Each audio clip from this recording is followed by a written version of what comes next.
नमस्कार, दक्ष दर्पण news channel में आपका स्वागत है। आज फिर हम हरियाणा की भाजपा की सरकार और मुख्यमंत्री नायब सिंह सैनी को लेकर कुछ खास बात करना चाहेंगे। जिन्हें हम बड़े लोग कहते हैं, उन्हें उनकी सोच बड़ा बनाती है। बड़े लोग नेता भी होते हैं, अधिकारी भी होते हैं, यहाँ तक कि खिलाड़ी भी होते हैं।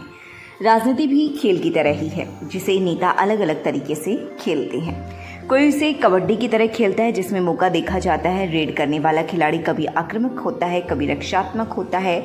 वह कभी आगे जाता है, कभी पीछे हटता है। जिन्हें हम बड़े नेता कहते हैं या मानते हैं, उनमें एक गुण यह भी होता है कि वह पारखी ज़रूर होते हैं। और उनमें यह गुण जहां अनुभव से आता है, वहीं उस ऊर्जा से भी आता है जो उन्हें जन सामान्य अर्थात जनता से मिलती है। यह तो है भूमिका। अब हम बात करते हैं मतलब की। मतलब यह बताने से है कि थोड़े से ही दिनों में हरियाणा की जनता को यह एहसास हो गया कि हरियाणा के मुख्यमंत्री के रूप में नायब सिंह सैनी का चुनाव बहुत ही अप्रत्याशित और उपयुक्त था। फैसला मिलजुल कर लिया गया होगा, परंतु उन पर नज़र प्रधानमंत्री नरेंद्र मोदी की ही थी। मतलब वह प्रधानमंत्री नरेंद्र मोदी की पसंद है। नायब सिंह सैनी का आरंभ के दिनों में पूर्व मुख्यमंत्री मनोहर लाल के साथ हरियाणा में भाजपा के पूर्व प्रभारी श्री मोदी के संपर्क में रहना, उनके साथ काम करना तो फायदे की चीज़ रही ही। उनका सांसद बनकर लोकसभा में जाना, फिर प्रदेश अध्यक्ष भी बन जाना, यह दर्शाता है कि वह न केवल भाग्यशाली व्यक्ति हैं बल्कि योग्य भी हैं। इसमें कोई संदेह नहीं कि उन्हें बड़े नेताओं ने परख लिया था। आज ये बात डंके की चोट पर कही जा सकती है कि परख सही थी।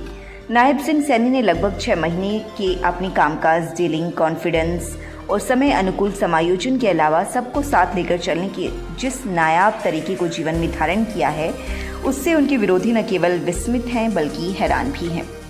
उनके चेहरे की सदाबहार मुस्कान उन्हें और भी खास बना रही है।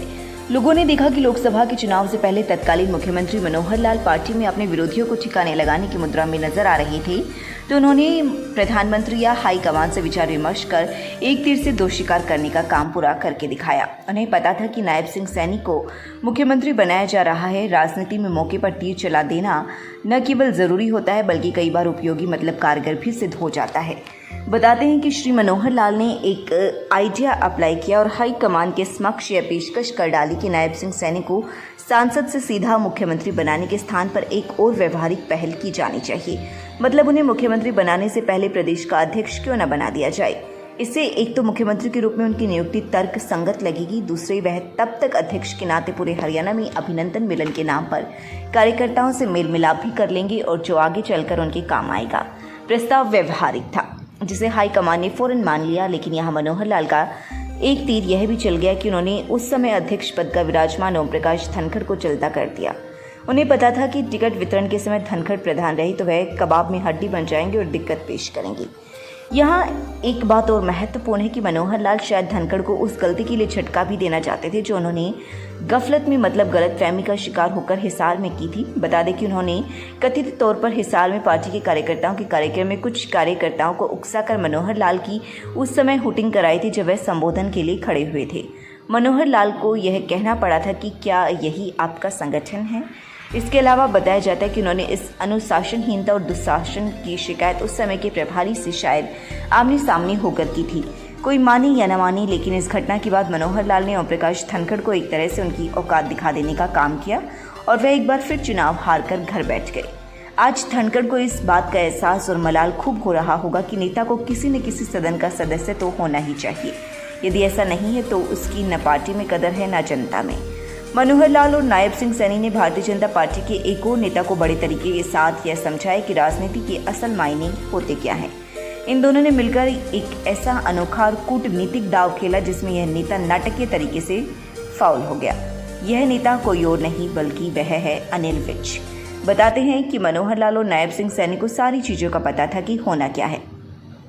इन दोनों ने कथित तौर पर एक बात परस्पर यह तय कर ली कि मुख्यमंत्री बनाए जाने की खबर और योजना के बारे में विज को नहीं बताना है। वह बैठक में आएंगे, सब कुछ उनके सामने होगा और जब सच्चाई सामने आएगी तो वह इस बात को बर्दाश्त ही नहीं कर पाएंगे और संभव है कि वह बैठक छोड़कर ही चले जाएं।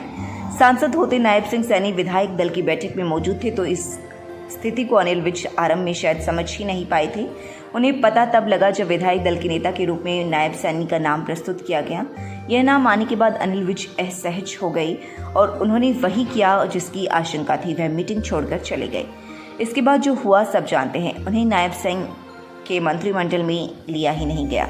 इसके विपरीत घाव पर नमक छिड़कते हुए अंबाला के दूसरे विधायक असीम गोयल को मंत्री बना दिया गया। चुनाव तक अनिल विज की जो स्थिति रही सबने देखी।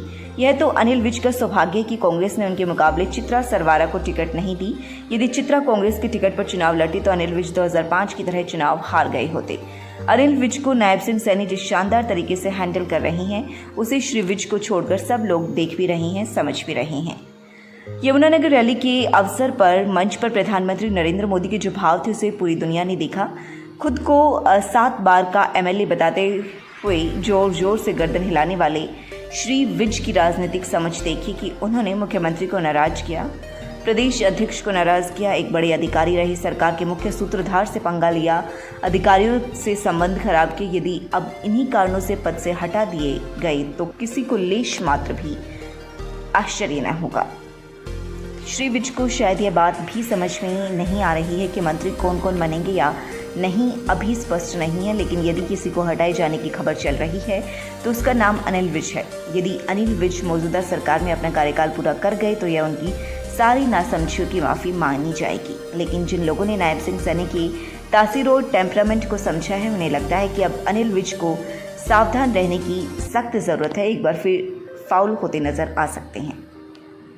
अब नायब सिंह सैनी की परफॉर्मेंस की बात करते हैं। लोकसभा के चुनाव में उन्हें प्रदेश की सीआईडी के सिस्टम से शिकायत थी। वे कुछ चीज़ें तत्काल नहीं कर पाए हैं, लेकिन उस समय जो सबसे ज़्यादा ज़रूरी काम था वे निश्चित तौर पर कर गए। उन्होंने अपनी पसंद के अधिकारी को लेकर आने का काम समय पर कर दिखाया। कहते हैं कि सीआईडी के बिना सरकारें नहीं चल सकती हैं। खासतौर पर हरियाणा में तो यह हमेशा देखा भी गया है। विधानसभा के चुनाव में एक दौरान एक बात पूरे हरियाणा ने महसूस की, जब खुद बीजेपी के नेता, कार्यकर्ता और समर्थक यह मानकर चल रहे थे कि भारतीय जनता पार्टी की सरकार जा रही है और कांग्रेस की सरकार आ रही है, तब मुख्यमंत्री नायब सिंह सैनी एक बार भी विचलित नजर नहीं आए, बल्कि उन्होंने हर जगह पूरे आत्मविश्वास का परिचय दिया और फुल चैलेंज करते हुए दावा किया कि हरियाणा में लगातार तीसरी बार भारतीय जनता पार्टी की सरकार बनने जा रही है। मनोहर लाल मुख्यमंत्री के रूप में लोगों से, पार्टी के कार्यकर्ताओं से भी मिलते नहीं थे।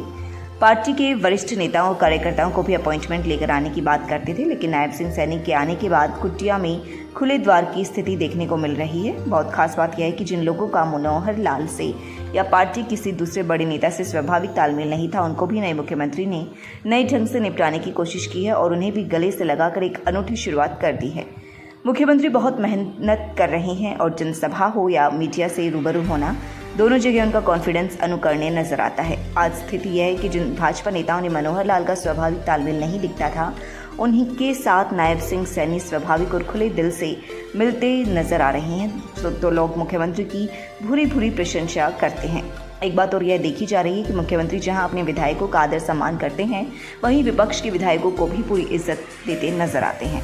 नायब सिंह सैनी ने मुख्यमंत्री बनने के समय जो महत्वपूर्ण विभाग अपने पास रखे, उनमें होम पब्लिक रिलेशन के अलावा वित्त विभाग की शामिल है और बजट सत्र में उन्होंने वित्त मंत्री की भूमिका एक मंझे हुए खिलाड़ी के रूप में निभाई।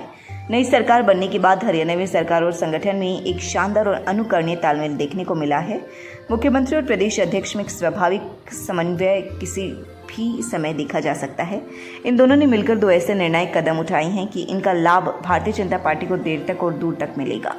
हरियाणा में भाजपा ने पार्टी का मुख्यालय रोहतक से हटाकर पंचकुला बनाकर उपयोगी काम किया है। इसके अलावा पार्टी ने संगठन के 5 नए जिले बनाकर ऐसा संदेश दिया कि संबंधित क्षेत्र के लोगों को इस संभावना से वैचारिक तौर पर जुड़े रहेंगे कि अब उनके उपमंडल को प्रशासनिक तौर पर भी जिले का स्टेटस प्राप्त हो जाएगा। भारतीय जनता पार्टी के नेता के रूप में मनोहर लाल ने चरखी दादरी को जिला बनाया था। मौजूदा चुनाव में इस जिले की दोनों विधानसभा सीटों में से भाजपा के ही विधायक चुने गए। मौजूदा मुख्यमंत्री के कार्यकाल में ही हरियाणा में प्री सीमन की संभावना सामने है। ऐसे में इस पुनर्गठन में नायब सिंह सैनी नायब तरीके से शानदार काम करने की स्थिति में नजर आ रहे हैं। ऐसा लगता है कि मुख्यमंत्री को प्रदेश अध्यक्ष के रूप में एक बार फिर दूसरे कार्यकाल के लिए मोहन लाल बड़ोली ही मिल रहे हैं।